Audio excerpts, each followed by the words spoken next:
Bonjour à tous, ravi de vous retrouver cet après-midi pour suivre les travaux du Sénat. Je vous propose de suivre une audition du défenseur des droits Jacques Toubon sur l'illectronisme ou l'illettrisme numérique, c'est-à-dire l'inhabileté face aux outils informatiques, un phénomène qui concerne 17% de la population française. Je vous laisse écouter cette audition.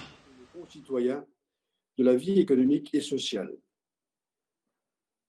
Quelles seraient, selon vous, monsieur le défenseur des droits, les conditions de l'inclusion numérique? Voilà mes premières questions. Après ce propos introductif, je laisserai la parole à notre excellent rapporteur, notre collègue Raymond Vall, qui vous posera sans doute quelques questions, puis les membres de la mission d'information également. Monsieur le défenseur de droit, vous avez la parole. Monsieur le Président, je vous remercie. Je remercie la mission de m'entendre cet après-midi, au début d'ailleurs de ces travaux, puisque j'ai vu que vous avez commencé à mettre au point votre programme dans la semaine du 13 mai. Et je suis très sensible au fait que vous preniez en considération le travail que nous avons fait depuis des années sur ce sujet. Je vais naturellement consacrer mon exposé liminaire à faire état de notre expérience, de nos constatations, de nos recommandations, mais en développant en gros 3 lignes. La première idée, c'est que la dématérialisation des services publics, puisque je rappelle que l'essentiel de ma mission, c'est la relation, les droits fondamentaux dans la relation entre usagers et services publics. La dématérialisation des services publics doit être réalisée dans des conditions qui permettent à toutes les personnes, et notamment les plus démunis, d'accéder aux services publics, c'est-à-dire, dans notre pays, en France, d'accéder à leurs droits.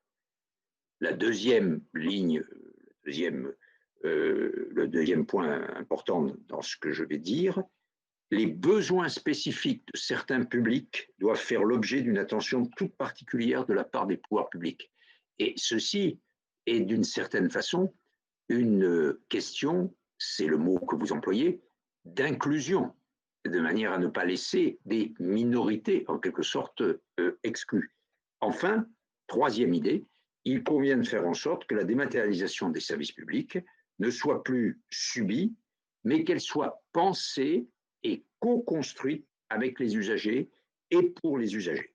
Donc, à travers ces 3 points, je vais répondre à vos questions au fil de mon exposé. Et naturellement, comme c'est convenu, je répondrai par écrit aux questions 7 et 8, plus longues et plus complexes, parce que nous n'avons pas eu le temps, en très peu de temps, de pouvoir le faire dans le détail. Alors, la question, c'est pourquoi est-ce que le défenseur des droits s'est intéressé à cette question? Comme vous l'avez dit tout à l'heure, en parlant du rapport Droits des enfants de 2012, de mon prédécesseur Dominique Baudis, pourquoi nous nous sommes intéressés depuis longtemps à cette question? Parce que, d'abord, c'est clair, et ce n'est pas le Sénat de la République qui me dira le contraire, que les services publics sont de longue date constitutifs à la fois du lien social et du lien, c'est-à-dire entre nous, et du lien qui unit chacun à l'État. Leur transformation numérique a été, c'est le terme qui a été employé, transformation numérique, a été engagée à l'automne 2017 dans le cadre d'un programme officiel gouvernemental qui s'appelle Action publique 2022. Et naturellement, ça veut dire que forcément, et le lien social entre nous, et le lien qui unit chacun d'entre nous avec les services publics va s'en trouver affecté. J'avais, en ce qui concerne les enfants, je le rappelle, dans mon rapport annuel droits de l'enfant de 2016, qui portait sur le droit à l'éducation, consacré une partie aux écrans. Et j'avais notamment mis en garde en disant qu'en dessous de 3 ans, il ne fallait pas exposer les enfants systématiquement aux écrans. Mais c'est surtout à partir de la fin de 2017, à partir de novembre 2017, et très précisément à partir de la Toussaint de 2017, que je me suis trouvé en face de plusieurs milliers de réclamations qui portaient sur le sujet de la dématérialisation de la délivrance des permis de conduire et des cartes grises, qui avaient été mises en place à ce moment-là même, du jour au lendemain, de la nuit au lendemain, dans le cadre d'un plan qui s'appelle, que vous connaissez tous naturellement, le plan préfecture nouvelle génération, lancé bien des années auparavant et qui consistait en fait à alléger le poids des préfectures et des sous-préfectures. Ces milliers de réclamations, elles sont devenues le premier motif de saisine de l'institution à l'époque, mais nous avons eu au même moment beaucoup de difficultés aussi concernant la dématérialisation, par exemple pour les prestations sociales, dans les relations avec les caisses vieillesse ou avec les caisses d'allocation familiale, des difficultés pour les demandes de titres de séjour pour les étrangers, des difficultés aussi pour, à l'époque, les déclarations de revenus, car on n'en était pas encore, naturellement, à la situation actuelle, c'est-à-dire au prélèvement à la source. Et donc, le défenseur des droits était devenu, à ce moment-là, comme une sorte d'observateur privilégié des effets de la dématérialisation des services publics. Et donc, j'ai décidé, d'une part, bien sûr, de traiter toutes ces réclamations, de voir tous les risques, de travailler avec le ministère de l'Intérieur, avec la délégation à la sécurité routière, enfin avec tous les services qui étaient compétents pour faire en sorte d'arrêter le sinistre véritablement qu'était la dématérialisation des titres comme les certificats dématérialisés. Je rappelle qu'à un certain moment, vous le savez tous, il y a eu plusieurs centaines de milliers de titres qui étaient bloqués, ce qui voulait dire dans les succursales automobiles des voitures qui ne pouvaient pas être livrées parce que les marchands de voitures n'arrivaient pas à avoir les cartes grises dans les sous-préfectures ou dans les préfectures. Donc, on a traité naturellement tout ça. Et puis, j'ai pensé que cette question était plus vaste et j'ai entamé une série d'auditions auprès des différents acteurs, qu'ils soient des porteurs de réformes de dématérialisation, des représentants d'associations qui accompagnent les usagers, notamment les usagers les plus fragiles, mais aussi des représentants d'associations d'élus, j'ai travaillé avec l'AMF par exemple, ou bien entendu de services ministériels, et notamment avec le secrétariat d'État en charge du numérique, Mounir Majoubi à l'époque et M. Cédric O aujourd'hui. Et c'est comme ça qu'effectivement, en janvier 2019, j'ai publié ce rapport sur dématérialisation et inégalité d'accès aux services publics. Par son titre même, il dit bien ce que ça veut dire. Il dit que, alors que tout le principe républicain et tout l'état de droit, je dirais, c'est l'égalité d'accès aux services publics de chacun et chacune, on introduit à travers la dématérialisation des inégalités de fait et de droit dans l'accès aux services publics et donc dans l'accès aux droits et par exemple aux droits sociaux. Mais, bien entendu, mon point de départ,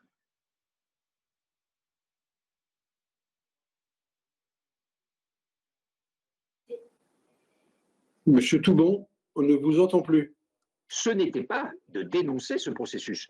Mon point de départ, et je pense que c'est la même chose pour la mission à laquelle vous avez, ce n'est pas de dénoncer ce processus, c'est de dire que si ce processus respecte les principes et les objectifs du service public, sans laisser personne de côté, à égalité, il peut naturellement être fondamentalement positif pour la qualité du service rendu aux usagers. Et là-dessus, je souhaite devant vous dissiper tout malentendu. Mon rapport de janvier 2019 n'est en aucune façon un réquisitoire contre la dématérialisation des procédures administratives. Et il ne faut pas s'y tromper. Dans un contexte national de réduction et de recul des services publics de proximité, et les sénateurs qui représentent les zones rurales ou semi-rurales le savent mieux que personne, mais aussi ceux qui représentent les quartiers périphériques de nos grandes villes, Donc, dans ce contexte de réduction des services publics de proximité sur l'ensemble des territoires, qui est une évolution qui remonte à 20 ou 30 ans et qui n'est pas née naturellement de ce quinquennat ou de ce gouvernement, la dématérialisation peut effectivement constituer un levier d'amélioration de l'accès de tous et de toutes aux droits. C'est le cas, par exemple, de toutes les caisses sociales qui ont réussi notamment à traiter des volumes de plus en plus grands de dossiers, de demandes de prestations, de remboursements, etc., en procédant à la numérisation d'un certain nombre de procédures. Donc, on peut incontestablement trouver dans la numérisation une simplification, un accès aux informations que l'on n'a pas autrement, un accès aux documents administratifs. Il y a vous connaissez l'Observatoire de la dématérialisation des services publics de l'État. Dans un document publié là, maintenant, en avril 2020, 93% des usagers interrogés sont satisfaits du dispositif de changement d'adresse en ligne ou de l'inscription dématérialisée sur les listes électorales. Ce qui veut bien dire donc que ce sont des processus auxquels le public adhère. Alors, bien entendu, j'ajoute que ce que publie l'Observatoire, et auquel peut-être il faut que vous vous intéressiez, est un peu biaisé, parce qu'il ne tient compte que de l'avis des usagers qui ont effectué des démarches en ligne. Ce qui veut dire que tous les gens qui sont dans des zones blanches ou tous ceux qui sont victimes de la fracture numérique n'ont pas répondu. Mais cela étant, même si ce n'est pas 93%, ça veut quand même dire qu'il y a une voie de progrès et d'amélioration de la relation entre services publics et usagers dans la dématérialisation. D'autre part, bien entendu, la dématérialisation, elle permet de lutter contre le non-recours et d'améliorer, qui est, vous savez, une des plaies. Vous vous souvenez à l'époque où le RSA, il n'y avait que 60% des personnes éligibles qui le réclamaient. Donc, le non-recours est une véritable plaie dans l'accès aux droits. Ça permet de lutter contre le non-recours, d'améliorer donc l'accès réel de certains usagers à leurs droits, tout en respectant leur dignité. Sans oublier que la possibilité de réaliser un certain nombre de démarches administratives en ligne, plutôt qu'à un guichet ou par téléphone, est naturellement une source d'économie pour les administrations, une source de bénéfices pour les usagers, et quand ils sont rompus, bien entendu, au maniement de l'outil informatique, parce que c'est un gain de temps, c'est un gain de transport, naturellement, on n'a plus de déplacement, c'est un gain d'attente au guichet, de simplification des procédures qui ont souvent été opérées à l'occasion de la mise en place d'un service dématérialisé. Mais la crise sanitaire qu'on est en train de vivre, que nous venons de vivre, que nous vivons encore, et les mesures prises dans le cadre de l'état d'urgence montrent à quel point cela est vrai, c'est-à-dire comment les nouvelles technologies nous apportent des solutions, mais comment ces solutions doivent être mises à la disposition de tous. Et c'est les 3 points que je voudrais essayer de développer maintenant. Que la dématérialisation, d'abord, doit être réalisée dans des conditions qui permettent à toutes les personnes, et notamment aux plus démunis, d'accéder aux services publics, donc à leurs droits. C'est clair que si la dématérialisation ne correspond qu'à une approche budgétaire et comptable, c'est-à-dire consistant à pallier à la disparition d'un certain nombre de services publics par mesure d'économie, ça voudra dire une déresponsabilisation des services publics, un renvoi souvent sur la sphère associative pour accompagner les usagers ou miser sur le secteur privé pour compenser les défaillances du service public. Évidemment, ça, c'est le contraire de la République. La situation est la suivante. À peu près 20% de la population a un accès limité ou inexistant aux procédures dématérialisées. Alors, suivant les études, suivant les références, ça va de 17, 18 à 25. Mais je dirais que globalement, c'est entre un cinquième et un quart de la population française qui éprouve des limites, et donc le mot d'illectronisme est bien juste parce que c'est une façon d'illettrisme face au numérique qui éprouve des limites pour accéder à ces procédures et pour utiliser ces technologies. Alors, il y a différentes formes de limitation dans l'accès au numérique, car il est évident que la complexité des uns n'est pas la même que celle des autres, ou les difficultés des uns ne sont pas les mêmes que celles des autres. On dit, et ce que je dis, c'est ce que dit le secrétaire d'État, par exemple, en charge du numérique, Cédric O, que 13 millions de personnes déclarent avoir des difficultés d'usage avec le numérique, et donc risquent de se retrouver en situation de non-recours vis-à-vis des services publics. Et j'en prendrai deux exemples qui peuvent paraître paradoxaux. Et il y a beaucoup de jeunes qui manient les smartphones à la perfection, qui tweetent, qui sont sur les réseaux sociaux en permanence, qui font des jeux, qui regardent des films, des séries télévisées. Si vous leur donnez un formulaire en ligne, par exemple l'assurance pour l'école, ils sont incapables de le remplir parce que, par exemple, ils ont un problème de langage ou de configuration de ces sites administratifs qui ne leur conviennent pas.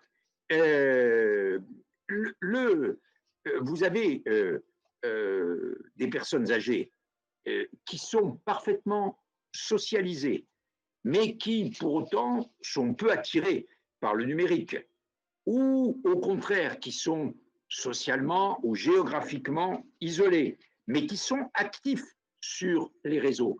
Toutes les situations se retrouvent. Et cela étant, il y a une observation qui doit être faite.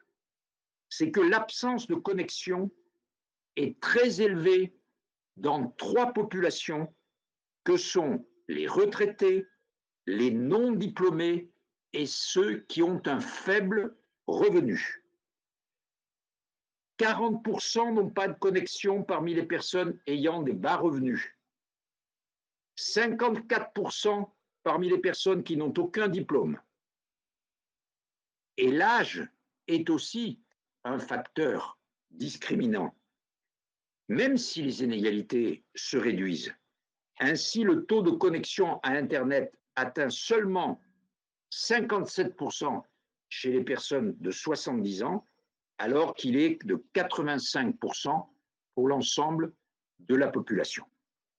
Donc, voilà déjà un état global des limites dans l'accès au numérique, mais il faut aussi ajouter les personnes qui ne parlent pas français, qui ne maîtrisent pas le langage administratif, je parlais des jeunes tout à l'heure, des personnes qui sont simplement en situation d'illettrisme, et vous savez que la journée de préparation à la défense montre chaque année à quel point ce taux, qui est aux alentours de 10%, est difficile à faire tomber, ou ce sont des personnes qui ne maîtrisent pas l'outil informatique, et puis il y a des personnes qui ne savent pas comment faire et qui souvent ont besoin d'être accompagnées parce qu'elles ont peur de se tromper. Et comme vous savez, beaucoup de sites administratifs, beaucoup de sites des organismes sociaux,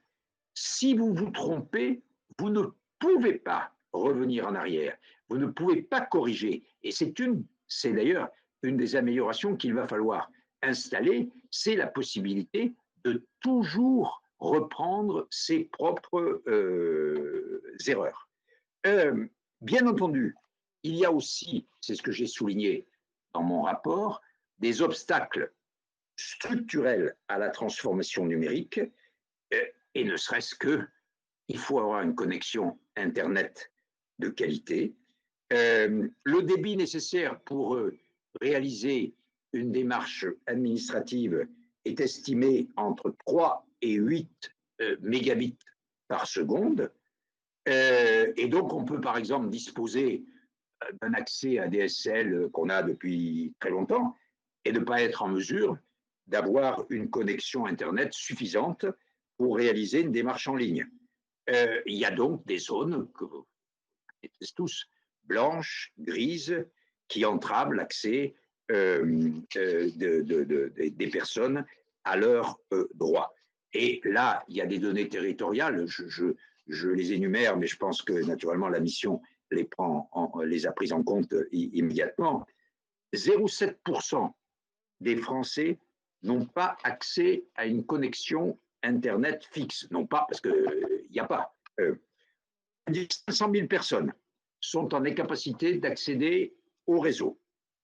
Dans les communes de moins de 1000 habitants, plus d'un tiers des habitants n'ont pas accès à un Internet de qualité.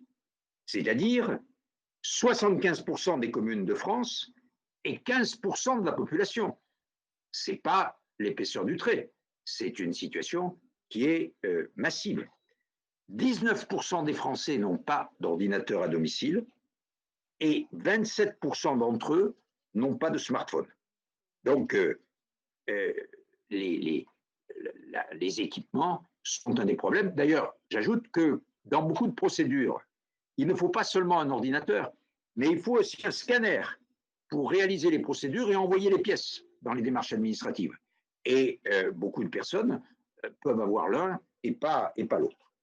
Deuxième élément dans ces inégalités, c'est l'inégalité territoriale qui s'exprime non seulement à l'intérieur de l'Hexagone, mais entre l'Hexagone et les territoires ultramarins. Et j'ai eu l'occasion, devant vous, au Sénat, plusieurs fois, de parler avec des sénateurs qui représentent l'outre-mer et qui ont partagé les constatations que je fais.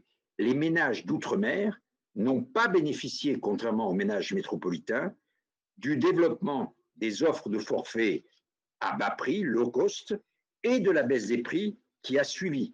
Les écarts de prix des abonnements concernant les services de téléphonie mobile ont augmenté même entre 2010 et 2015. Ils sont, dans certains départements d'outre-mer, de 40% au-dessus des tarifs de la métropole. Donc, on voit bien que là, il y a un véritable traitement différencié dans l'accès à l'Internet et dans l'accès aux services publics. Et c'est vrai pour l'outre-mer, c'est vrai pour les zones rurales, c'est vrai pour les zones urbaines. Et en outre-mer, c'est en particulièrement très vrai entre les zones agglomérées et les zones rurales.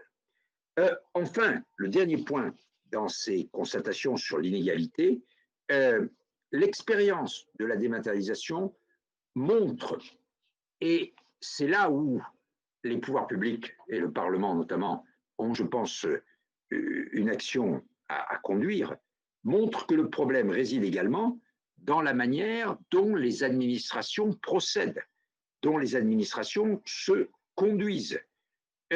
Si la démarche de dématérialisation n'est pas accessible aux personnes en situation de handicap, si elle est réalisée dans l'urgence, c'était un peu le cas de ce que j'ai dit pour le PPNG en novembre 2017, si elle s'accompagne d'une fermeture radicale des guichets physiques, si elle n'est pas accompagnée, ça ne peut pas fonctionner. Et à ce moment-là, la dématérialisation devient, ce que j'ai dit dans mon rapport, un nouveau frein dans l'accès aux droits des usagers et crée naturellement, malgré notamment par exemple la loi qui a été votée il y a 2 ans, la loi ESSOC, une nouvelle raison de diminuer la confiance des usagers envers le service public. C'est exactement ce qui s'est passé avec le plan préfecture nouvelle génération qui a dématérialisé les cartes grises et les permis de construire en basculant au tout numérique du jour au lendemain, le soir du 6 novembre, le lendemain, le 7, terminé. Et qui a fermé les guichets, de la même façon, du jour au lendemain. J'ai observé tous les cas de la manière dont les administrations peuvent se conduire et les défauts qui peuvent exister dans la mise en œuvre des procédures dématérialisées. L'absence de tests suffisants pour vérifier le fonctionnement au préalable du logiciel. L'absence d'association des usagers au processus de construction du service. Des mises en service rapides et sans mise en place de dispositifs d'accueil ou de traitement alternatif, c'est ce que je viens de dire, pour compenser d'éventuels mauvais fonctionnements des logiciels. Vous savez qu'en plus, pour les cartes grises et le permis de conduire, naturellement, les services de l'État ont joué de malchance puisqu'il y a eu un bug, en plus de toutes les difficultés sur la procédure elle-même. J'ai constaté aussi l'absence de réflexion sur l'ergonomie des sites, parfois même sur leur fonctionnalité.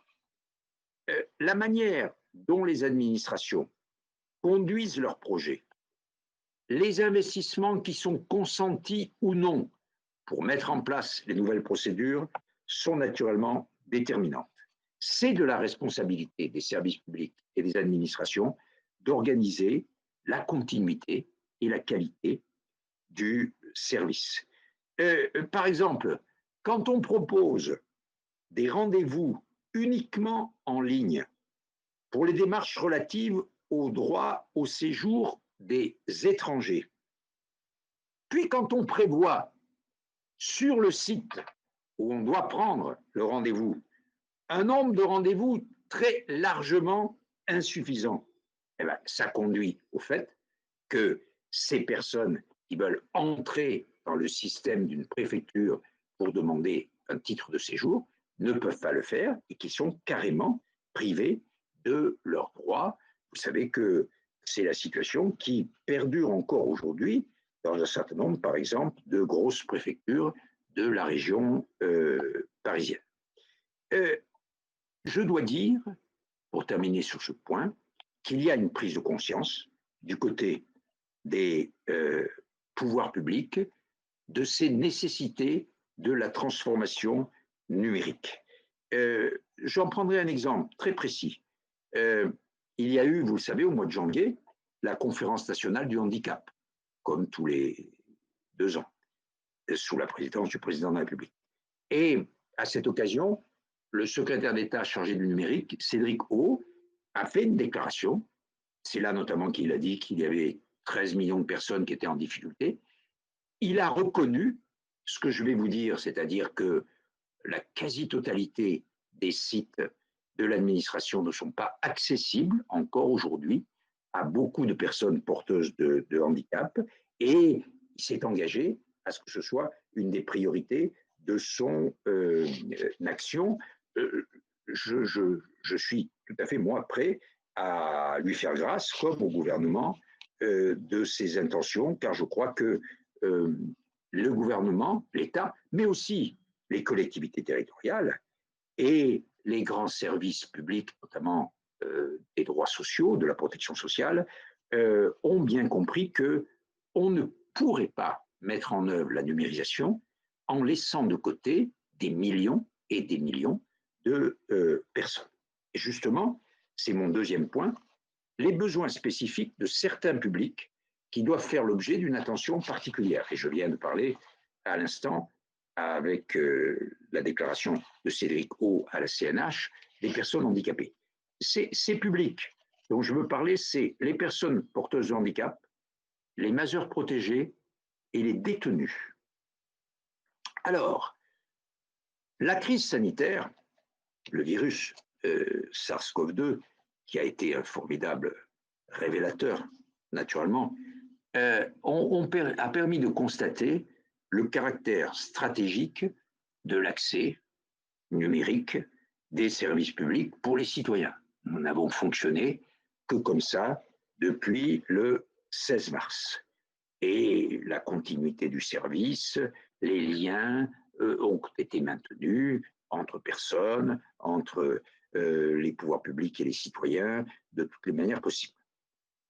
Et on s'est bien rendu compte de ce que c'était si on n'avait pas été dans cet état de technologie beaucoup de choses, naturellement, n'auraient pas pu être faites. Mais cela étant, on s'est aperçu aussi que quand on est privé d'Internet, n'a pas d'Internet, qu'on n'a pas de compte bancaire, c'est plus de 500 000 personnes en France n'ont pas de compte bancaire, et que les 2 tiers des bureaux de poste sont fermés, comment on fait au début du mois d'avril pour aller toucher son RSA? On ne peut, en l'occurrence, si on fait partie de ces personnes, toucher qu'en espèces. Et nous avons, à la fin du mois de mars, notamment, soulevé cette question. Nous avons travaillé avec la Poste. Beaucoup de bureaux ont réouvert à cette occasion. Et comme vous le savez, de manière générale, les allocations non contributives au début du mois d'avril ont été distribuées de manière assez correcte. On a vu naturellement beaucoup de queues, mais c'était normal, c'était les mesures de distanciation. Mais c'est bien la démonstration qu'il y a là une limite dans l'utilisation du numérique. De la même façon, comment une personne aveugle ou une personne avec un handicap cognitif pouvait-elle se débrouiller avec les attestations dans les premiers temps du confinement, les attestations dérogatoires dans les premiers temps du confinement? On a eu des personnes qui ont été verbalisées, parce que on n'a pas voulu tenir compte du fait que pour elles, les attestations qu'il fallait remplir n'étaient pas accessibles, que pour certaines personnes, elles étaient incompréhensibles. Et on a bien vu que on pouvait le faire si on voulait le faire. Le ministère de l'Intérieur a écouté les associations et nous qui avons soulevé cette question. Et en quelques jours, le ministère a rendu les attestations de déplacement dérogatoire accessibles, par exemple en les traduisant en langage facile et à comprendre, FALC. C'est donc possible, même si pour le déconfinement, j'ai été de nouveau obligé de saisir le ministère de l'Intérieur pour les attestations qu'il faut aujourd'hui remplir pour la sortie du confinement, notamment pour aller travailler ou pour aller à certains rendez-vous médicaux, pour certains déplacements. Mais ça traduit en fait une réalité qui est au-delà de la crise sanitaire, la réalité permanente que je vous ai dit tout à l'heure. Le taux d'accessibilité pour les personnes en situation de handicap des sites publics est d'à peu près 5%. Et évidemment, ça veut donc dire que des millions de personnes seraient ou sont écartées de la transformation numérique de l'État ou des collectivités territoriales. D'ailleurs, c'est la même chose. Il est donc indispensable de travailler sur la dématérialisation que nous avons devant nous dans le cadre de l'agenda 2022, mais sur la dématérialisation de ce qui a déjà été fait, ce qui veut dire que les 95% de sites publics qui sont peu ou pas accessibles doivent faire l'objet d'un plan volontariste de mise à niveau, et c'est ce à quoi s'est engagé Cédric O au cours de cette conférence nationale du handicap dont je parlais tout à l'heure. Je rappelle à ce sujet qu'on n'est pas dans ce qu'on pourrait appeler l'humanitaire ou le compassionnel. Il existe une Convention internationale des droits des personnes handicapées qui fait de l'accessibilité une condition préalable essentielle de la jouissance effective par les personnes handicapées sur la base de l'égalité des droits civils, politiques, économiques, sociaux et culturels. Et notre loi à nous, du 11 février 2005, qui est d'ailleurs la grande loi sur les handicapés, antérieure à la Convention internationale de 2010, qui a d'ailleurs été modifiée depuis par la loi du 5 septembre 2018, elle a introduit une obligation d'accessibilité des services de communication au public en ligne des organismes du secteur public. Mais malheureusement, cette obligation ne comporte aucune sanction, et c'est comme ça que la situation aujourd'hui est encore extrêmement mauvaise.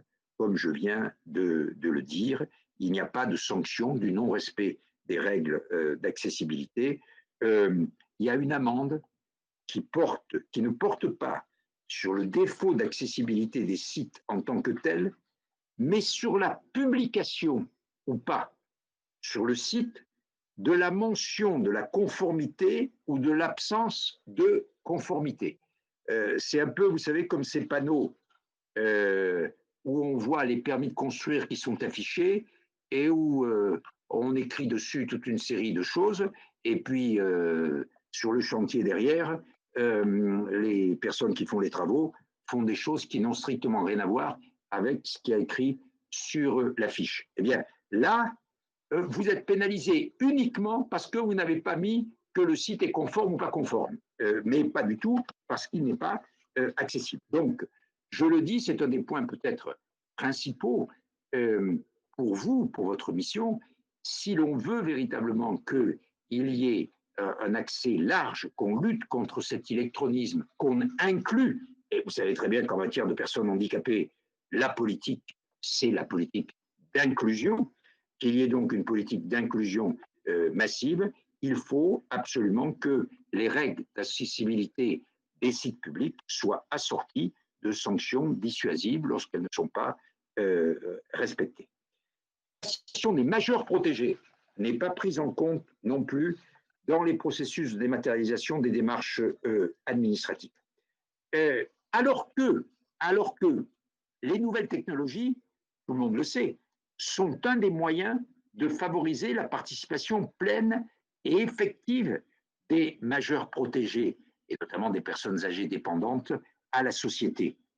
Le cadre, les mesures de protection actuellement en vigueur, les contraintes rencontrées par les mandataires judiciaires risquent en fait aujourd'hui de freiner, voire d'anéantir les principes et les droits consacrés par la CIDPH et qui ont été, dans la loi justice que le gouvernement a fait adopter l'année dernière, largement réaffirmés, notamment la possibilité du mariage, la possibilité du PACS, le droit de vote pour les personnes majeures protégées qui ont été très largement étendues.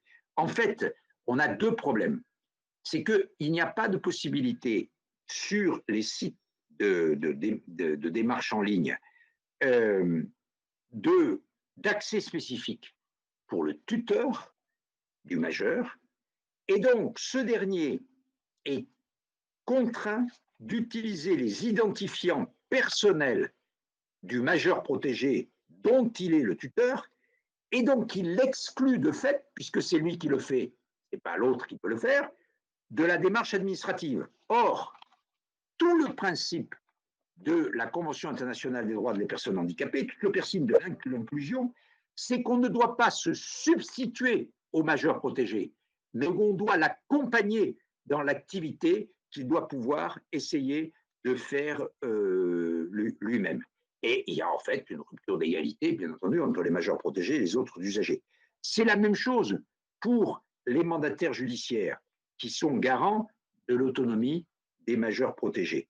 Très peu de sites Internet des services publics prévoient la possibilité pour les tiers mandataires de réaliser les démarches administratives courantes du majeur protégé en leur qualité de professionnels en charge de la protection juridique. Donc, là aussi, je voudrais qu'on généralise pour tous les services publics le double accès au compte personnel, l'un pour la personne majeure protégée et l'autre pour le mandataire judiciaire, adapté à chaque mandat.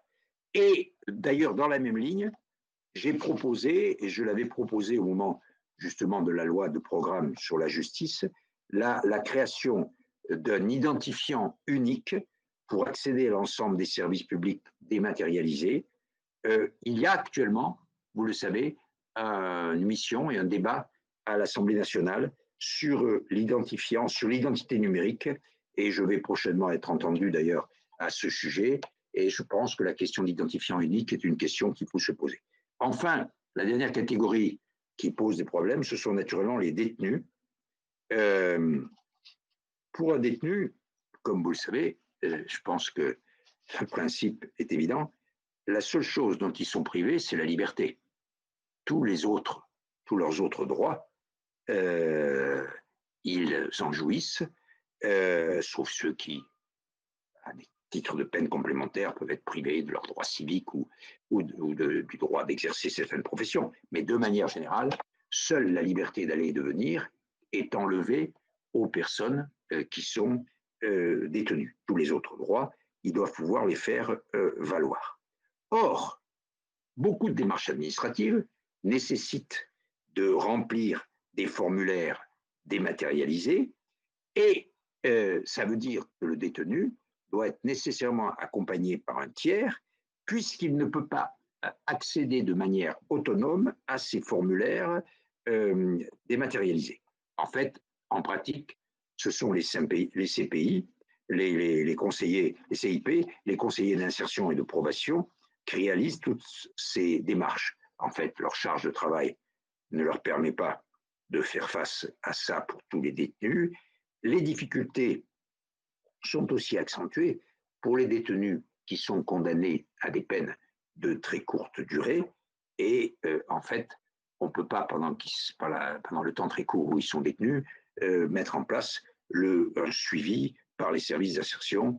Et donc, les droits peuvent, par exemple, s'éteindre pendant qu'ils sont emprisonnés. Il faut qu'on mette en place une véritable politique de partenariat au niveau national entre l'administration pénitentiaire, les différents organismes sociaux, comme cela existe déjà avec Pôle emploi. Et que ce ne soit pas, qu'on ne le fasse pas seulement au niveau local, entre tel centre de détention et tel ou tel service, mais que ce soit une véritable politique nationale. De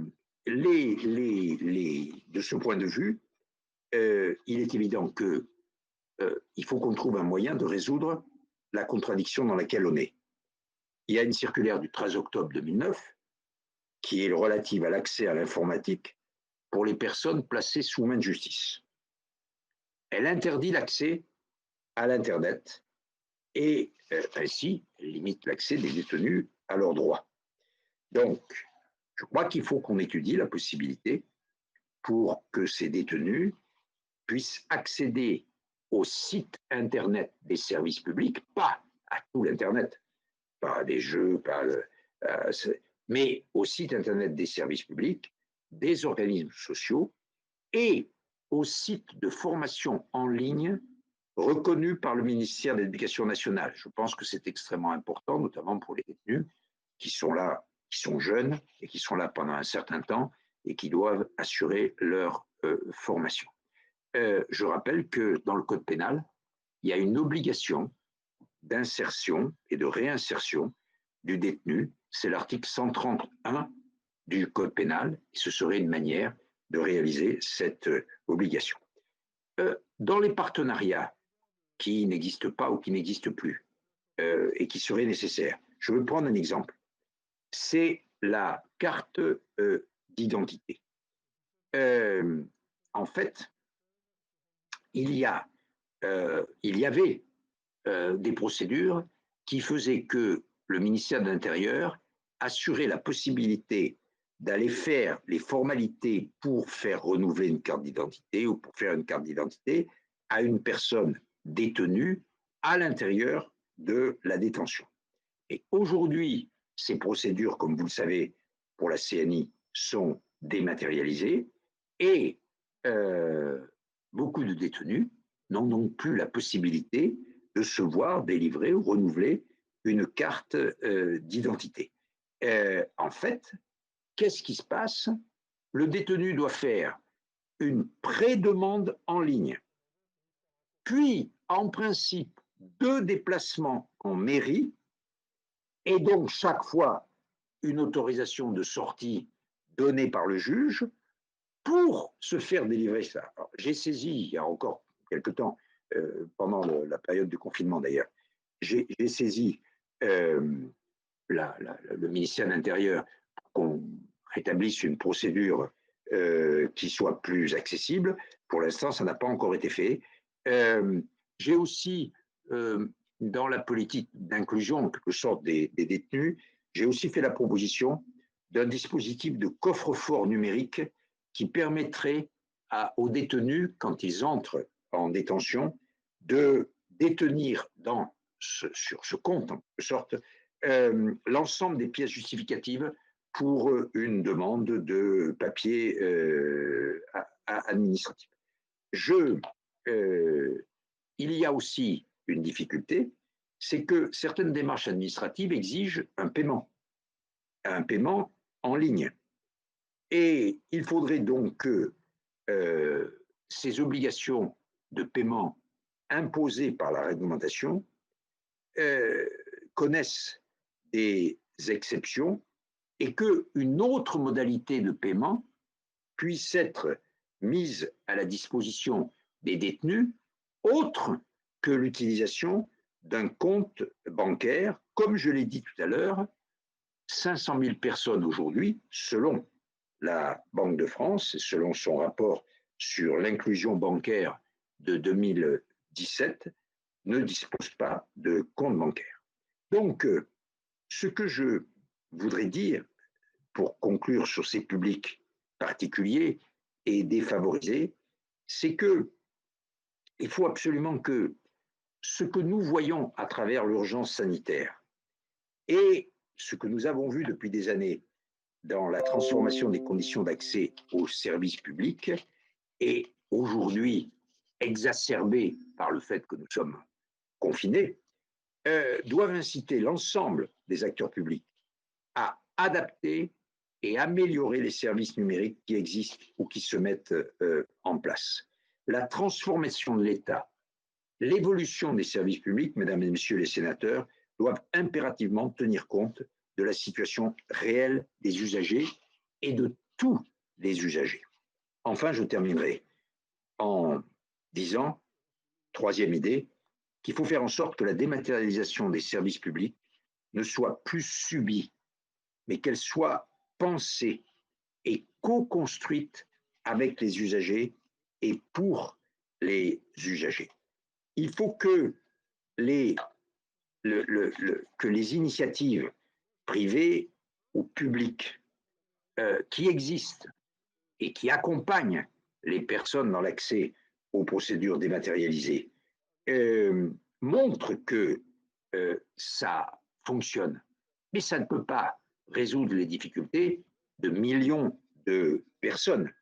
Il faut que pour chacune d'entre nous, les politiques d'accompagnement des pouvoirs publics soient ambitieuses, cohérentes, structurantes. Autrement dit, que l'investissement que l'on fait pour la transformation numérique, il soit également fait à la même hauteur pour l'accompagnement des usagers. Et c'est vrai que ce n'est pas le cas aujourd'hui et que si on continue la dématérialisation au rythme où elle se fait aujourd'hui, sans cet accompagnement à due concurrence en quelque sorte, on risque de voir les écarts et les inégalités se creuser davantage. Une des réponses, et je pense que c'est un des sujets que votre mission va naturellement traiter, c'est les formations au numérique qui ont été prévues dans le programme pour un numérique inclusif qui a été adopté l'année dernière. Là-dessus, il y a quelques défauts tout de même, parce que souvent, ces formations sont assurées par des volontaires en service civique ou par des bénévoles, qui sont donc des personnes engagées sur une durée relativement courte. Il y a donc un roulement important qui est peu propice à la continuité du service public et à l'approfondissement des capacités d'accompagner, notamment de ces jeunes des volontaires civiques, des volontaires du service civique. Je peux en parler parce que quand il y a eu l'affaire des cartes grises et du permis de conduire, le ministère de l'Intérieur, pour faire face aux difficultés, avait mis en place des points d'accès numériques et qui étaient dans les préfectures ou les sous-préfectures et qui étaient le plus souvent tenus par des volontaires du service civique. Et ces points d'accès ont bien entendu résolu quelques difficultés, mais ils n'ont pas naturellement joué le rôle d'accompagnement qui aurait été nécessaire.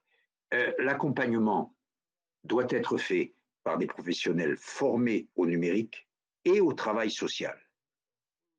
C'est pour ça que je recommande notamment l'organisation d'un test d'évaluation des apprentissages fondamentaux de l'usage du numérique à l'occasion de la journée défense et citoyenneté.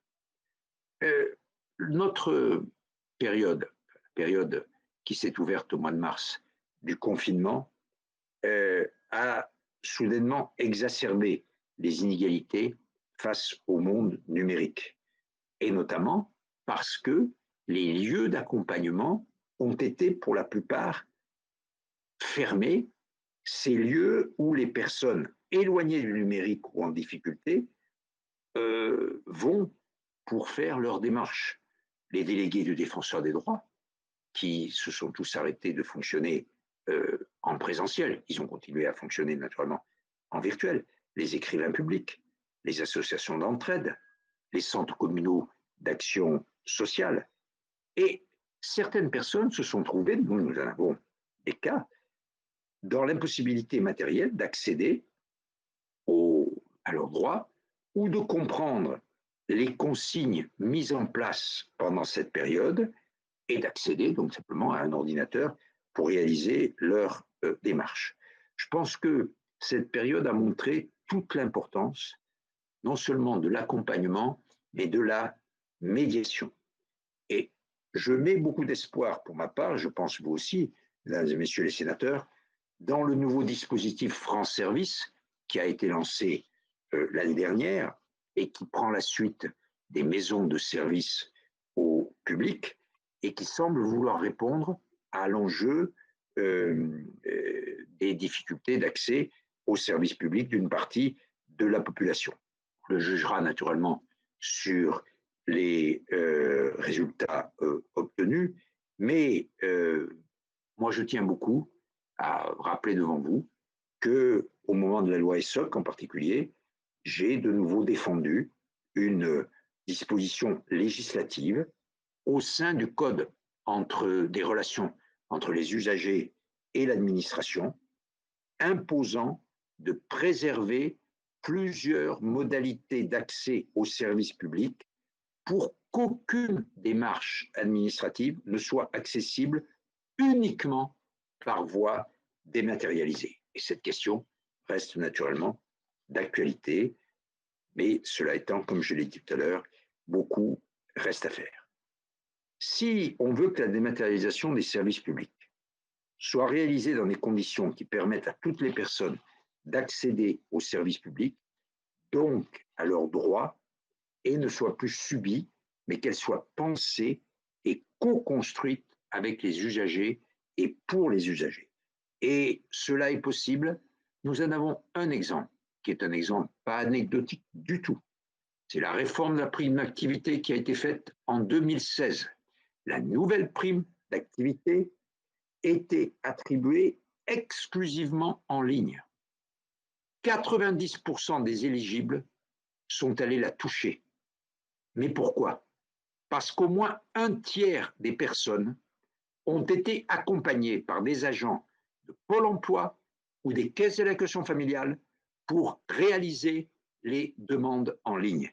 Et c'est exactement la démonstration de ce que la dématérialisation est efficace, excellente pour tous, si on prend les mesures d'accompagnement. Si on considère qu'on peut faire de la dématérialisation, si j'ose m'exprimer ainsi, uniquement pour les CSP+, ou les accros de l'informatique, il est absolument évident que la dématérialisation va creuser des inégalités qui sont déjà un des écueils, naturellement, des procédures en papier. C'est évident. Il faut intégrer dans la réalisation de toutes les réformes, ces besoins d'accompagnement. Il faut expliciter les mesures qui sont nécessaires. Il faut consacrer une partie significative des économies budgétaires qui sont annoncées par la dématérialisation à ce processus d'accompagnement. Je crois que la vraie solution, c'est naturellement, au bout du compte, que l'on conserve plusieurs modalités d'accès, des modalités d'accès multiples aux services publics, pour qu'il y ait un accès pour toutes et pour tous aux services publics. Elle témoigne d'une prise de conscience, mais quelles seront leurs conséquences concrètes pour la population et à quelle échéance? Pour ma part, je pense que les mesures les plus simples et structurantes sont tout simplement que l'usager ne doit pas être confronté à un canal unique matérialisé. La possibilité doit demeurer de réaliser des formalités autrement qu'en numérique, et donc, par rapport à l'agenda 22, qui n'est pas si éloigné, ça fait 1 an et demi devant nous, que les démarches administratives dématérialisées doivent demeurer une faculté, une possibilité, et non pas devenir une obligation. Voilà ce que je crois. Vous voyez qu'au-delà d'une question technique ou d'une question d'organisation administrative, c'est en fait l'état de droit qui est en cause et la cohésion sociale dans notre pays. Merci, Monsieur le Président, pour ce rapport complet, précis et circonstancié. On voit que ce sujet, vous le maîtrisez pleinement, mais j'ai des collègues qui souhaitent vous poser des questions. Je commence, comme je l'indiquais tout à l'heure, par céder la parole à Monsieur Raymond Vall, notre rapporteur. Merci, Monsieur le Président. Merci, Monsieur Jacques Toubon. Vraiment, j'ai vraiment quelle densité dans ce rapport, dans ces chiffres, dans cette sensibilisation à un sujet certes important, mais dont la pandémie a été un révélateur extraordinaire en quelque sorte. Vous l'avez souligné également. Oui. Et c'est vrai que j'ai écouté avec passion et beaucoup d'intérêt tout ce que vous avez dit. Élu d'un territoire rural, je peux vous dire que j'ai, sur bien des passages, été très satisfait que vous parliez d'inégalité territoriale, d'inégalité d'accès et de sentiment d'abandon qui s'est creusé avec cette accélération du numérique. Voilà. Donc, moi, je ne veux pas monopoliser la parole. J'avais prévu un tas de questions, mais vous y avez répondu finalement parce que votre exposé est excellent. Et je crois qu'avec votre exposé, on pourrait faire une grande partie de notre constat. Mais j'ai retenu également que, évidemment, la mondialisation de l'économie, l'accélération de l'innovation, l'appât de ces grands monopoles pour vendre des produits qui ont une durée de vie très courte fait qu'on s'est retrouvé dans une situation où, vous l'avez souligné, il n'y a pas eu d'accompagnement de cette grande mutation numérique. Et c'est là le fond du sujet. On a eu à des moments à lutter contre l'illettrisme, vous l'avez aussi rappelé, et c'est vrai que on n'a pas fait grand-chose pour l'électronisme, en quelque sorte, pour aller très vite. Et la question que je voulais vous poser, c'était un petit peu de votre avis sur la politique qui a été développée depuis 2018 pour lutter contre cet électronisme. Et vous en avez également beaucoup parlé, mais j'aimerais quand même que vous puissiez nous en parler un petit peu du constat que vous pouvez faire à votre niveau, parce que vous êtes évidemment aujourd'hui certainement confronté, comme vous l'avez souligné à certains passages, pour le permis de conduire et les cartes grises, à peut-être beaucoup de réclamations. J'ajouterais que moi, je suis révolté par le fait que dans un territoire rural, les opérateurs ont fait en quelque sorte un effort, certes, pour amener l'infrastructure numérique. Mais à quel prix? À quel prix? Je suis révolté par le fait que les opérateurs puissent raccorder, y compris dans les territoires ruraux, des territoires qui sont, comme ils le disent entre parenthèses, rentables, et laissent les autres être obligés de faire des efforts démesurés. Et quel scandale! quand on sait que tous ces opérateurs, en particulier ce qu'on appelle historiques, ont bien eu des infrastructures initiales qui ont été payées par les citoyens.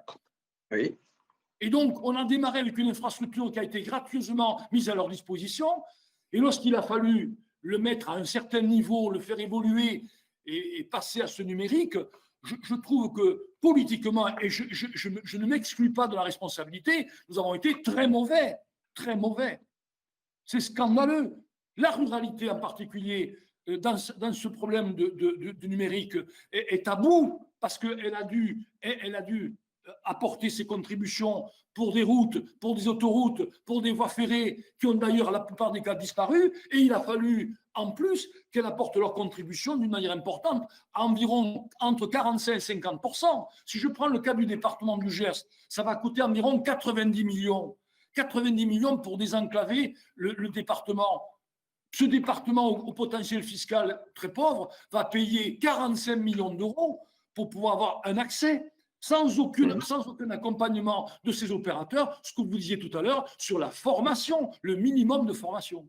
Donc c'est vrai que nous sommes aujourd'hui, après quelques auditions, nous sommes évidemment en mesure de voir que, d'abord, cette mission a été très pertinente. Je crois elle arrive au bon moment. Elle a été déposée au mois de janvier. Nous n'avions pas à ce moment-là pris la dimension de la pandémie, mais je crois qu'aujourd'hui, avec tout ce que vous avez rapporté et que nous savions un petit peu déjà, nous avons, je crois, notre rôle à jouer de prise de conscience, nous avons notre rôle à jouer de force de proposition pour savoir comment on accélère et on donne des moyens et on donne aussi une impulsion politique pour rattraper donc ces populations. Vous avez cité un chiffre d'environ 14 millions de Français. Mais si vous vous en tenez aux critères développés par l'INSEE, c'est presque 45% de la population française qui, à des degrés moindres, est concernée par ce problème. Comment ne pas donc aujourd'hui en prendre conscience? Et quand on voit en face, après les premières auditions qu'on a fait, les faibles moyens qui ont été mis en place, bon, c'est vrai qu'il faut absolument réagir. Et je crois que vous nous avez donné une très bonne impulsion pour le faire et je tenais à vous en remercier. Je réponds juste d'un mot, parce que vraiment, la politique qui a été conduite jusqu'à maintenant, du point de vue qui est celui de votre mission, est une politique naturellement qui est insuffisante. Et encore une fois, j'en réfère simplement à ce que le propre secrétaire d'État au numérique, Cédric O, a dit au cours de la conférence nationale du handicap au mois de janvier. Ce n'est pas moi qui le dis, c'est lui qui l'a dit.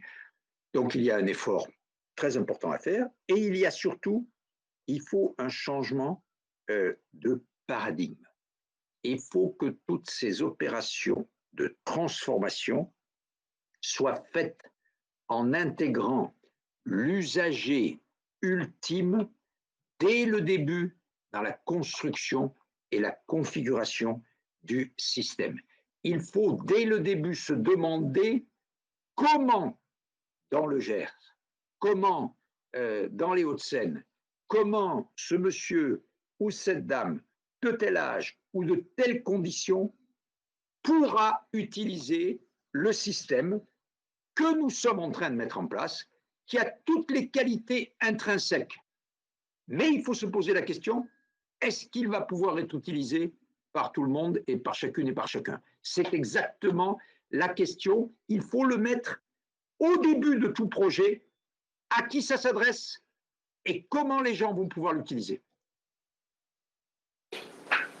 Merci. Je propose à présent de passer la parole successivement à Éric Gold, à Pascal Gruny, à Viviane Artigalas et Martine Berthet.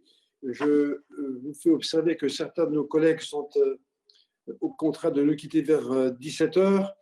Et donc, je demanderai à chacun, s'il est possible, de s'exprimer de manière concise. Merci, Président. Bonjour, Monsieur Toubon. Alors, en matière numérique, on mesure bien celles et ceux qui sont mal desservis par les réseaux. On peut aussi bien mesurer ceux qui n'ont pas le matériel informatique suffisant. On peut aussi bien mesurer celles et ceux qui n'ont pas le savoir-faire de base. Par contre, on s'intéresse moins à celles et ceux qui n'utilisent pas les moyens informatique de peur de se tromper.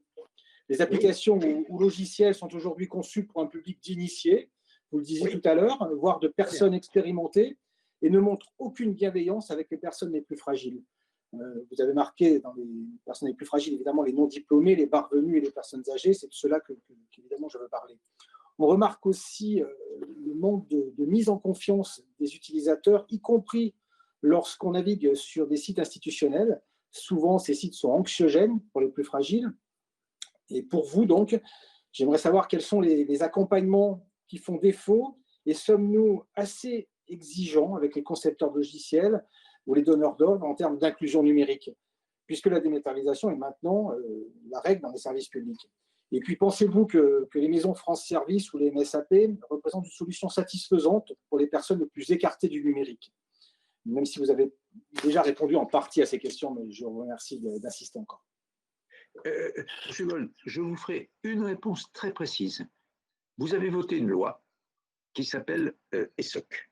Et cette loi, pendant longtemps, vous vous en souvenez, elle a été appelée la loi sur le droit à l'erreur, parce qu'elle comporte une disposition qui est que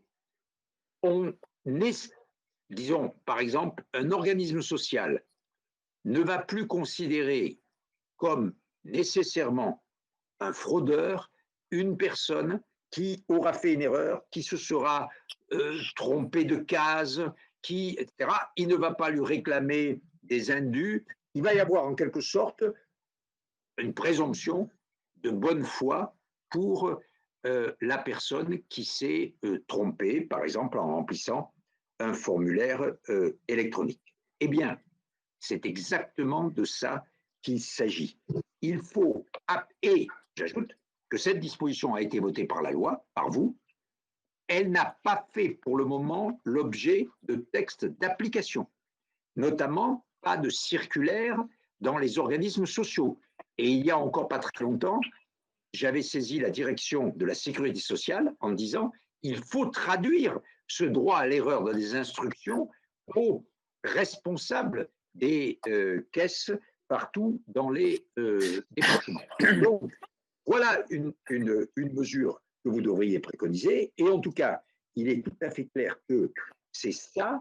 Il faut que la personne qui, de bonne foi, va se tromper, puisse, c'est une question de configuration du site, revenir en arrière et en tout cas ne pas se voir imputer une pénalité. Merci. Je donne la parole à Madame Berthet, pardon, parce qu'elle doit nous quitter assez rapidement. Madame Berthet, je vous en prie. Oui, merci beaucoup, Monsieur le Président. Monsieur le Défenseur des droits, merci beaucoup pour cet exposé très complet. Vous avez parlé effectivement, enfin mon collègue a précédemment posé une question sur les MSAP. Oui. J'aimerais revenir là-dessus. C'est un peu haché, là. Vous n'avez pas développé complètement ce sujet. Ma préoccupation est la transformation en MFS, en Maison France Service, avec beaucoup d'exigences, alors qui peuvent être une bonne chose, mais qui sont également pénalisantes, notamment avec le nombre de personnes présentes. Ce serait une bonne chose s'il y avait des subventions suffisantes données en face aux collectivités territoriales et sur un engagement de temps peut-être plus long. Ne craignez pas que cette transformation en Maison France Service ne soit pas suffisamment bien accompagnée et pour le coup reste pénalisante. Et puis, j'ai une deuxième question très rapide. Je pense aux schémas départementaux d'accessibilité aux services publics. Y a-t-il des compilations, une compilation nationale de ces schémas départementaux? En avez-vous fait le bilan? Cela fait-il partie de votre rapport? Je vous remercie. Madame Berthet, sur France Service, je n'ai pas la peine que je le répète, je partage exactement ce que vous dites. Par exemple, ça repose sur les collectivités territoriales. Est-ce que ça va pouvoir durer?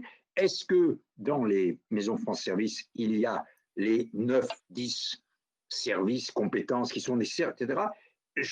Encore une fois, mon préjugé est favorable, mais je demande à voir aujourd'hui, il y a probablement moins de 1000 maisons France Service qui répondent véritablement à tous les critères. Et comme vous le dites très bien, il faudra que ça dure. Voilà quel est mon sentiment. Sur la deuxième question, je ne crois pas qu'il y ait de compilation nationale, mais je ne peux pas vous répondre.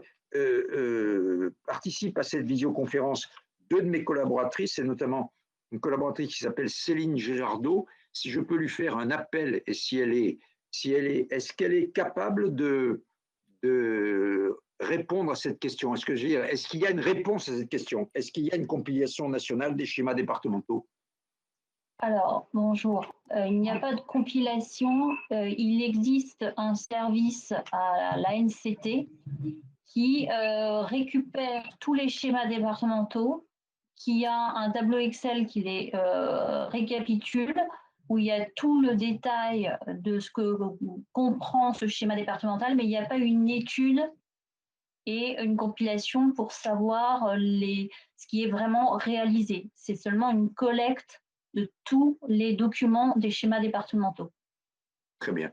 Merci beaucoup, Céline. Vous voyez, Madame Berthet, voilà une des propositions que devra faire la mission. Vous avez déjà trouvé une proposition. D'accord. Je vous remercie. Merci.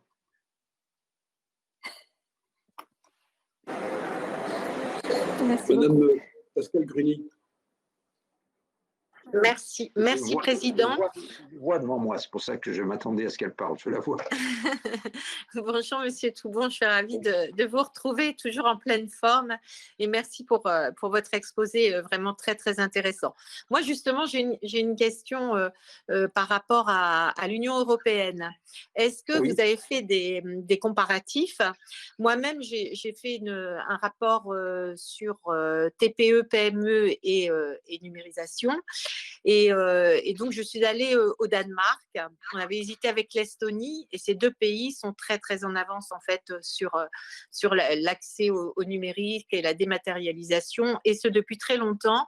Et je me souviens dans ce que j'avais entendu que même les personnes âgées sont depuis très longtemps en fait dans la dématérialisation. Donc, je voulais savoir, parce que moi, je suis d'un département de l'Aisne, où nous sommes premiers pour l'illettrisme et puis bien entendu l'électronisme, un département dans les plus pauvres, donc aussi une difficulté pour accompagner les personnes. Et j'aurais voulu savoir aussi comment vous impliquez l'éducation nationale. Est-ce qu'elle est vraiment prête pour préparer les jeunes pour l'avenir? Parce que franchement, l'électronisme aujourd'hui, ça devient, vous avez parlé beaucoup des personnes handicapées, mais l'électronisme devient un handicap. Oui. Et enfin, juste une dernière chose, parce que je me suis beaucoup impliquée dans le chômage, dans l'allocation au chômage partiel. Et en fait, il y a aussi des problèmes de dimensionnement des plateformes qui font qu'en fait, il y a des bugs tout le temps. Et donc, Oui. ça aussi, c'est un frein, en fait. Et c'est vraiment au niveau de l'administration centrale qui ne pense pas correctement, en fait, les cahiers des charges pour la mise à disposition. Et on a la même chose sur le DMP, où il y a un accès finalement très limité pour les personnes. Merci, Monsieur Toubon, et merci, Monsieur le Président. Madame Gruny, sur le dernier point, c'est exactement, ça rejoint tout à fait mon observation. Les sites ne sont pas pensés pour les usagers pour lesquels ils sont faits, ni en nombre, ni en qualité. En ce qui concerne l'éducation nationale, vous avez parfaitement raison. La crise, depuis la fermeture des écoles le 12 mars, a montré deux choses. Elle a montré que, tout de même, le système d'enseignement à distance pouvait fonctionner et que des millions et des millions d'enfants et d'adolescents pouvaient en bénéficier. Et que les enseignants, contrairement à des idées souvent, malheureusement, un peu péjoratives, avaient été en majorité capables d'assumer cette charge qui est tout de même très, très difficile. Mais qu'il y avait des problèmes naturellement d'équipement, des problèmes de programmes, du côté de l'éducation nationale, tout n'était pas prêt, tout n'était pas parfait. Et puis surtout, comme vous l'avez tous constaté, que bien entendu, les gosses eux-mêmes ou leurs familles étaient face à l'enseignement à distance dans des situations d'inégalité dramatique. Et j'ajoute qu'avec le déconfinement, ça ne fait que se poursuivre, car toutes les études l'ont démontré, les enfants ou les ados qui sont revenus à l'école ou au collège depuis 15 jours ne sont pas, hélas, ceux qui avaient le plus de difficultés. Tout le monde le sait, je pense que dans votre région, vous le savez aussi. Donc il y a beaucoup de progrès à faire. En ce qui concerne l'Europe, nous sommes globalement, c'est l'impression que nous avons naturellement, sur ces questions un peu décrochées, bien sûr par rapport à des pays comme l'Estonie, qui est un pays en ligne depuis les lendemains de son indépendance dans les années 95, c'est devenu un pays entièrement en ligne. Mais je voudrais là aussi me tourner vers Céline Girardot. Est-ce que dans nos travaux, est-ce qu'on a fait un peu une étude comparée par rapport à d'autres pays de l'Union européenne, pour répondre à Madame Grunier? Non, pour l'instant, on n'a pas fait d'études, mais là, comme on doit répondre sur l'identité numérique, on va se baser sur notamment l'Estonie et le Danemark pour pouvoir apporter une réponse à l'audition du défenseur.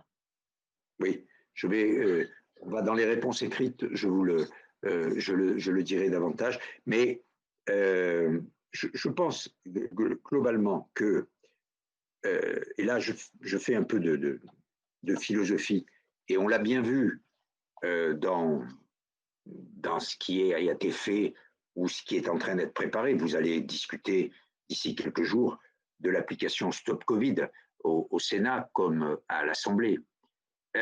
On est toujours dans une sorte de sentiment ambigu, dans une espèce de paradoxe. On voudrait pouvoir utiliser toutes les facultés des nouvelles technologies, en particulier pour empêcher la pandémie ou pour la réduire, mais de notre côté, on est extrêmement soucieux de ne pas entamer les libertés, de ne pas violer la vie privée, le secret médical, par exemple. J'ai eu l'occasion, moi, à propos des 2 lois sur l'état d'urgence sanitaire, de donner des avis à l'Assemblée et au Sénat et de faire ce type d'observation naturellement. Mais on constate aujourd'hui, par exemple, vous l'avez vu peut-être dans la presse encore ce matin, qu'il y a relativement peu de gens qui entrent dans le système d'enquête qui a été mis en place par la loi du 12 mai, la 2e loi sur l'état d'urgence sanitaire, et qui est, vous savez, ce système qu'on appelle, entre guillemets, des brigades. Parce que beaucoup de gens de l'assurance maladie disent, mais finalement, il y a beaucoup de gens qui savent qu'ils sont porteurs du virus, mais qui, pour diverses raisons, ne le disent pas. Et donc, notre système ne fonctionne pas, puisque par définition, il est basé sur le volontariat. Je dis ça parce que on peut dire, aujourd'hui, les circonstances sont dramatiques. Il y a des questions de vie et de mort. Mais de manière générale, sur l'accès au numérique, sur l'utilisation du numérique, on est vraiment dans la fameuse fable de la langue d'Ésope. Et chacun, intimement, chacun d'entre nous, quelle que soit son opinion politique, quelle que soit sa situation, est pris entre cette idée que ça peut être la meilleure des choses et la pire des choses. Et là, je crois que les réponses ne peuvent être apportées que par des politiques publiques qui mettent l'outil au service de tous et de toutes à égalité, et puis ensuite, chaque citoyen, avec sa liberté, son autonomie individuelle, fait son choix. Mais il faut que tout le monde soit mis à égalité pour pouvoir faire ce choix. Merci. Alors, il reste 3 questions, monsieur Toubon. Madame Viviane Artigalas, ensuite Madame Marie-Pierre Richer et Madame Sophie Taillé-Polion. Merci, Monsieur le Président. Monsieur le Ministre, merci de votre exposé aussi très exhaustif et très intéressant. Moi, je voulais vous poser une question un problème plutôt. J'avais auditionné, lors d'une audition, interrogé le ministre Cédrico sur un problème de dématérialisation. En effet, depuis le 1er octobre 2018, les marchés publics sont dématérialisés. Or, les très petites entreprises et les artisans ont très souvent beaucoup de mal à utiliser la plateforme dédiée et donc ils ne candidatent plus sur ces marchés publics. J'avais proposé au ministre Darmanin le temps de simplifier un petit peu ou de former ces professionnels à l'utilisation de cette plateforme, de retarder la mise en œuvre de la rendre facultative, cette procédure de marché public, le temps un petit peu que ça puisse mieux s'installer de façon moins urgente pour ces professionnels. Bien sûr, il m'avait répondu que non, il n'en était pas question.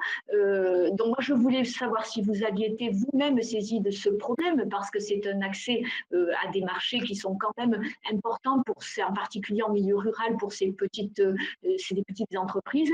Et puis, si vous aviez été saisi aussi, si à l'occasion de la crise, ces très petites entreprises, ces artisans avaient eu du mal à avoir accès à leurs droits s'ils étaient dématérialisés, comme le sont d'autres procédures, s'ils avaient eu du mal, si vous avez été saisi de difficultés de ces petites entreprises et de ces artisans à avoir accès au fonds de solidarité, par exemple, pour les aider à passer cette crise. Merci, Monsieur le Ministre. Madame Artigalas, on a eu quelques cas, effectivement, de TPE ayant des difficultés, notamment, vous venez d'en parler, dans les circonstances actuelles avec les banques. Certains de nos délégués ont fait de la médiation à ce sujet. Mais la réponse à ce que vous avez dit à M. Darmanin et qu'il n'a pas accepté, c'est ce que j'ai dit à la fin de mon propos.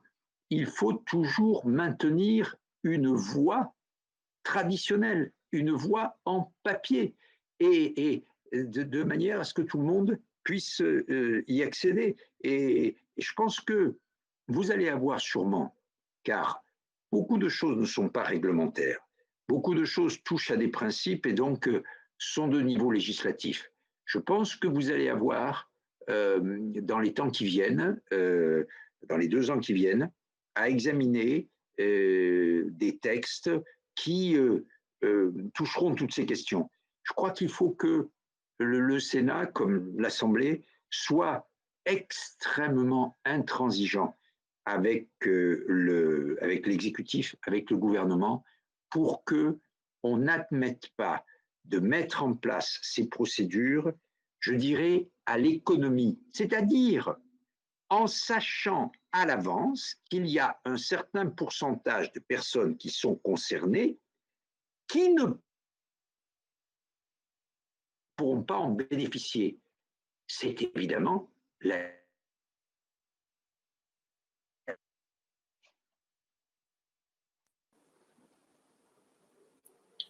On ne vous entend plus, monsieur Toubon.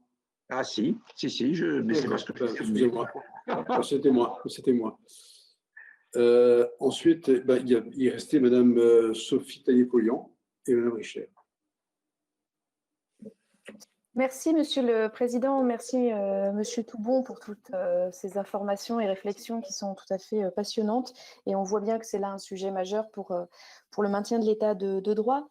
Moi, je m'interrogeais sur la façon dont on peut dire que, effectivement, il y a des gains de productivité évidents pour les services publics dans la dématérialisation et que ces gains de productivité doivent être mis au service de l'accès de l'amélioration de ces outils de dématérialisation et de leur accès, et notamment les maisons de services publics.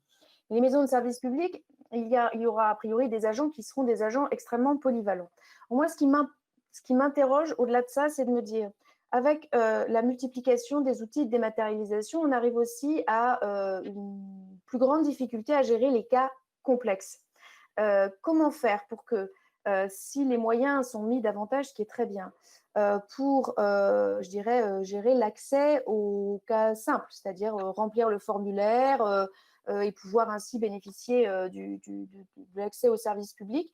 Mais pour la gestion des cas complexes, moi, je crains que ces dématérialisations, en fait, n'appauvrissent énormément les services d'accueil et de renseignement plus compliqués et qu'on ait une difficulté à un moment donné à avoir tout simplement un être humain, soit en face de soi, soit au téléphone, quand on est dans une situation difficile. On sait, et vous le disiez fort bien, que les logiciels sont faits souvent par ceux qui ne les remplissent pas, et donc parfois on tombe un petit peu dans une bureaucratie kafkaïenne avec des cas où on se dit, bah voilà, je ne rentre pas dans la case.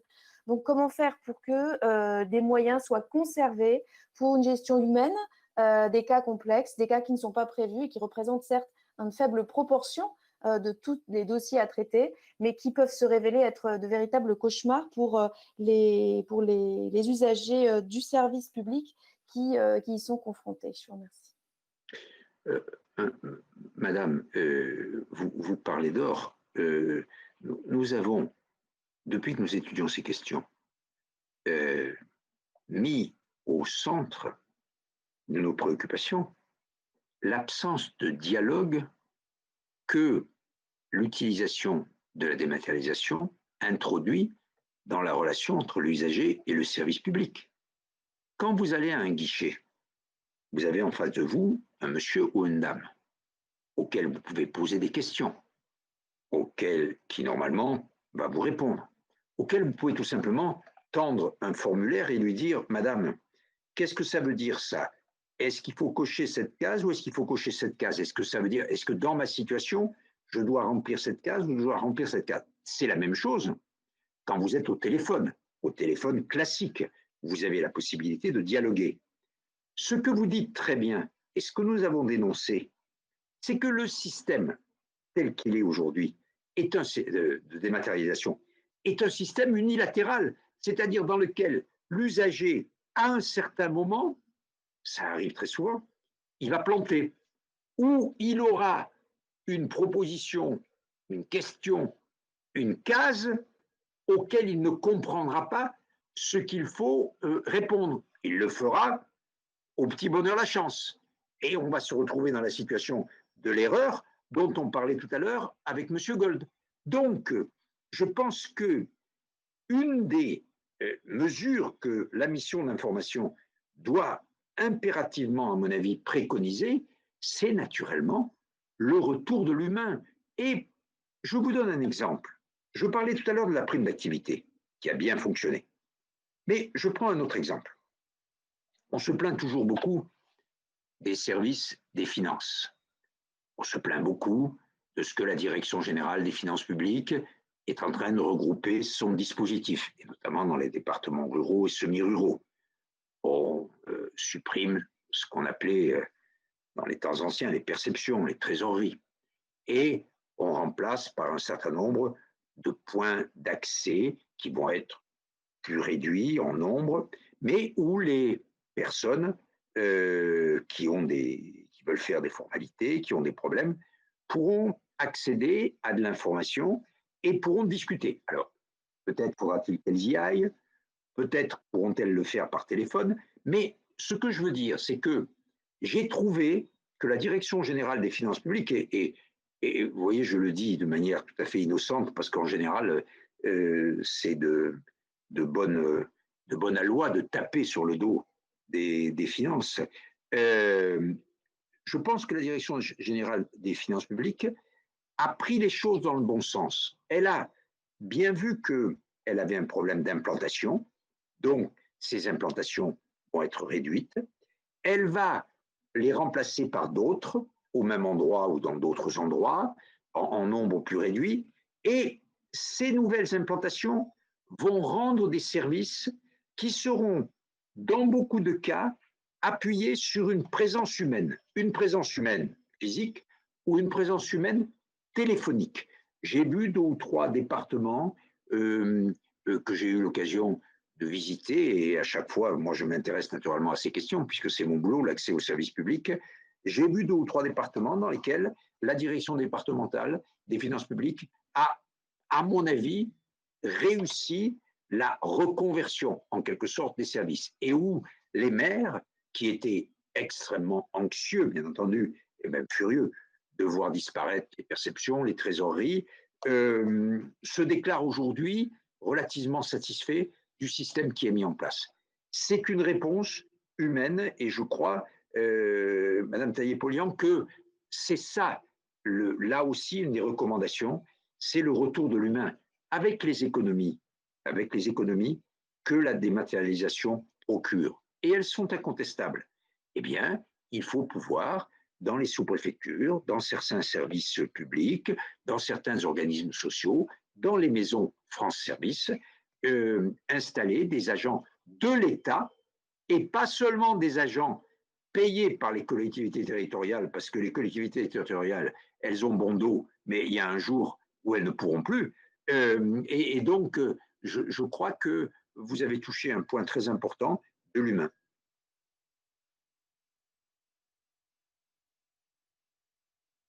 Merci, Monsieur Toubon. On fait dernière question, Madame Marie-Pierre Richer. Merci, Monsieur le Président. Monsieur Toubon, je termine l'audition, donc beaucoup a été dit.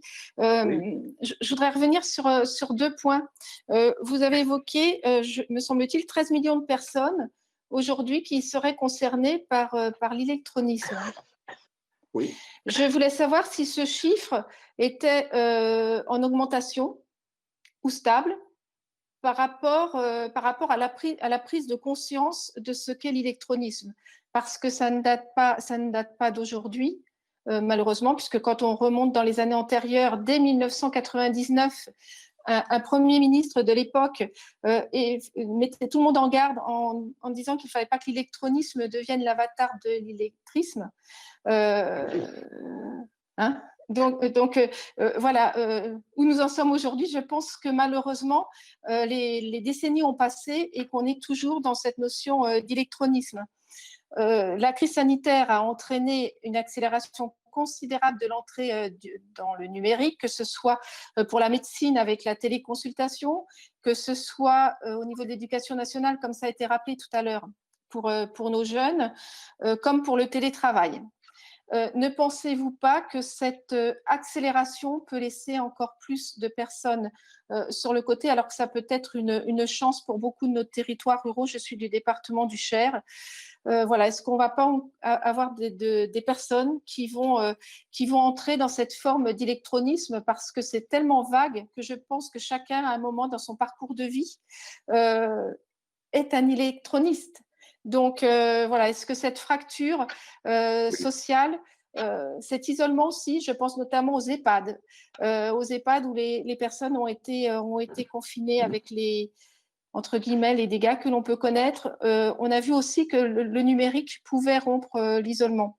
Je pense que ce sont toutes ces questions qui se posent à nous pour les années à venir. Mais trouvez-vous qu'entre le moment où on a posé la question et aujourd'hui, il y a eu suffisamment d'avancées pour laisser de l'espoir? Et enfin, je terminerai par le pass numérique, parce qu'il y a quelques années, certains avaient demandé à augmenter le nombre d'heures pour les publics.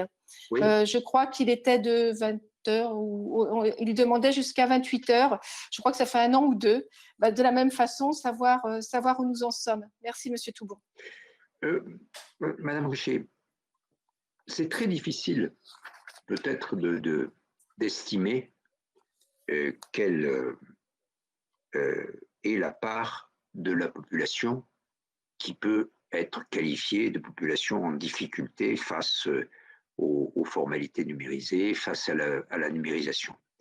On peut mesurer, comme je l'ai fait tout à l'heure, par exemple, les communes dans lesquelles il n'y a pas du tout d'Internet, ou un Internet insuffisant. On peut voir combien il y a d'habitants. Là, on peut... Mais je pense que la meilleure mesure, ou plus exactement, la meilleure vision de ce sujet, c'est que, quelle que soit l'évolution de cette population, et elle est probablement légèrement en croissance. Ce qui est en cause, c'est le développement à grande guide, et comme je l'ai dit dans mon rapport, à marche forcée, de la dématérialisation de certaines procédures, de certains services publics, sans se préoccuper de quelle est la situation en face de ces millions de personnes. Et là, de toute façon, on est sûr que la situation, et c'est tout l'objet de mon rapport, je dirais, on est sûr que la situation s'est dégradée et qu'il y a des situations aujourd'hui d'inégalité croissante au détriment des personnes qui ne peuvent pas accéder à ces formalités. Et on l'a vu, bien entendu, de manière spectaculaire, ça a été rendu visible pendant la crise de la Covid-19 depuis le mois de février et le mois de mars, puisqu'on a bien vu comment il y avait un certain nombre de personnes qui étaient exclues. Et la seule façon de traiter ça, c'est de construire tous les systèmes en fonction des personnes les plus éloignées et non pas en fonction des personnes les plus expertes. Et deuxièmement, c'est comme on sait que de toute façon, il y aura des centaines et des centaines de milliers de personnes qui auront des difficultés, de prévoir les formules de recours et d'accompagnement de manière à faire face à ces situations. Je crois qu'il y a une sorte d'examen de conscience qu'il faut que les pouvoirs publics, qu'ils soient de l'État ou qu'ils soient des collectivités territoriales ou des organismes de protection sociale, il y a une sorte d'examen de conscience qu'il faut faire. Est-ce que quand on lance ce type de réforme, est-ce que quand on la conçoit, on se regarde, on réfléchit, est-ce que j'ai bien posé la question de toutes les personnes qui vont se trouver impactées par ce nouveau système? Est-ce que je me suis bien posé la question et est-ce que j'ai donné les bonnes réponses pour que tout le monde puisse l'utiliser? C'est une question, je dirais, de philosophie politique, de psychologie politique véritablement, qui est mise en cause. Et je suis, moi, plutôt optimiste, c'est-à-dire je crois que les pouvoirs publics, de manière générale, feront le nécessaire, mais il y a, et c'est pour ça que votre mission est très importante, il y a urgence, parce qu'encore une fois, l'agenda 2022, c'est tout à fait demain matin, et que, bien entendu, on a eu plusieurs mois de retard, malheureusement, avec la crise sanitaire. Il peut y avoir d'autres occasions qui créent d'autres difficultés, peut-être moins dramatiques, mais qui créeront des retards. Il faut absolument que le gouvernement présente, Monsieur Cédric O s'y était engagé justement devant la conférence nationale du handicap au mois de janvier, présente un véritable plan constitué, nourri, extrêmement important pour remettre de l'humain, en sorte que tous les systèmes, toutes les réformes soient configurées à destination des personnes susceptibles d'avoir le plus de difficultés pour y accéder et non pas pour celles qui n'auront jamais aucun problème. Voilà, c'est une question véritablement de moyens, bien sûr, mais aussi de philosophie du service public. En France, le service public, c'est la voie républicaine d'accès au droit. Il y a d'autres pays où il y a d'autres moyens d'accéder au droit. En France, c'est le service public. Si le service public ne permet pas d'accéder à égalité pour tous, ça veut dire qu'il y a un certain nombre de personnes qui seront discriminées dans leur accès au droit. Merci beaucoup, Monsieur Toubon, pour cette audition que vous avez su rendre riche, attrayante, captivante, passionnante. Pardon, Monsieur le Président, je suis Angèle Préville, j'avais demandé… Ah, je n'ai pas vu. Vous ne m'avez pas vu, voilà. Ah, je vous prie de m'excuser. Non, je ne vous ai pas vu. Mille excuses. Non, non, mais c'est pas grave, j'ai été déconnectée pendant un petit moment. Et Ah. donc, je voulais juste poser une question. Oui. C'était par rapport au. Donc, on s'était déjà rencontré, Monsieur Toubon, lors de la loi ESSOC, parce que j'avais Oui. posé un amendement justement sur le droit à l'erreur et sur Tout la à voie fait. traditionnelle indispensable à maintenir. Et ne pensez-vous pas, avec la crise que nous avons vécue, et notamment pour ce qui concerne, je crois que vous en avez parlé tout à l'heure, l'éducation et les inégalités criantes qui sont en train de surgir sur la question du matériel informatique. Dans les familles, malheureusement, il n'y avait pas d'ordinateur pour tout le monde et parfois pas d'ordinateur du tout, comme vous l'avez mentionné. Est-ce que ça n'est pas, et c'était ma question, est-ce que ça n'est pas sur le principe de l'accès à tous de ces services publics numérisés, est-ce qu'il n'y a pas la question du matériel qui va être une des grandes questions à l'avenir, puisque justement, le matériel évolue beaucoup, évolue vite. Une famille, par exemple, qui a peu de moyens, qui investit dans un ordinateur qui, au bout de 2 ans, chauffe et n'est plus opérationnel, va avoir du mal à réinvestir de l'argent parce que justement ce matériel s'abîme entre guillemets très vite et n'est plus à disposition. Est-ce qu'il ne va pas, enfin, après il y a évidemment les maisons de service au public, mais ça n'est pas très pratique et pour le coup pendant le confinement pour les élèves, pour les enfants, ça n'était pas accessible du tout. Donc, est-ce que la question du matériel informatique ne va pas se poser? Voilà, c'était ma question. Je vous remercie. Je pense qu'il faut se situer dans 2 perspectives.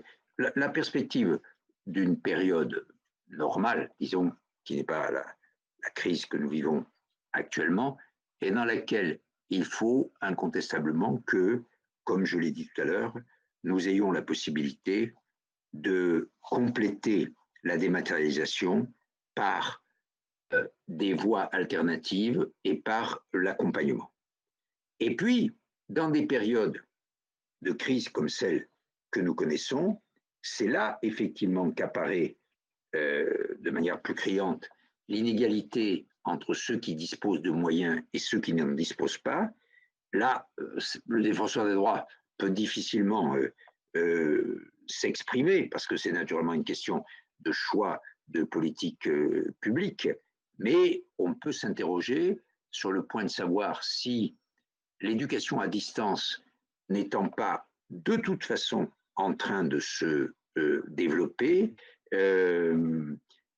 la tâche de l'État ou des collectivités territoriales lorsqu'elles sont compétentes ne serait pas de donner à chaque enfant et à chaque famille les moyens d'y accéder, et notamment à travers des ordinateurs. Les plus anciens, dont je fais partie, savent très bien ce qui s'est fait dans les années 70, lorsqu'il y avait des plans calcul, lorsqu'il y avait des plans pour, dans les années 80, fournir des ordinateurs dans toutes les écoles. À l'époque, beaucoup de gens ont vu ces politiques, ces tentatives, comme en quelque sorte anecdotiques. Et aujourd'hui, on se rend compte qu'en fait, c'est un problème qui est au cœur de la société. Donc, là, vous posez, Madame Préville, c'est une vraie question.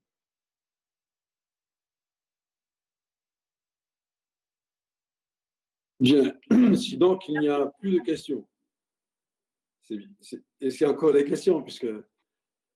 Non, alors je me propose de mettre un terme à cette visioconférence en vous réitérant, Monsieur Toubon, tous nos remerciements, parce que cette visioconférence a été une séance où nous avons beaucoup appris et beaucoup apprécié votre intervention.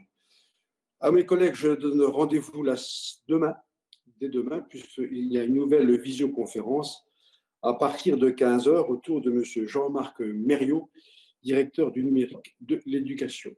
Merci à toutes et à tous. Merci beaucoup, Monsieur le Président, et bon travail à la mission. Bon travail. Merci. Merci, Au revoir, monsieur. monsieur le ministre. Au revoir, vos collègues. Voilà pour cette audition du défenseur des droits Jacques Toubon devant les sénateurs autour de l'électronisme ou l'illettrisme numérique, un phénomène qui concerne 17% de la population française. C'est la fin de cette émission, merci de l'avoir suivi. Prochain rendez-vous à 18h pour notre émission de débat et d'analyse Allons plus loin, présentée par Rebecca Fitoussi. Très bonne soirée sur Public Sénat.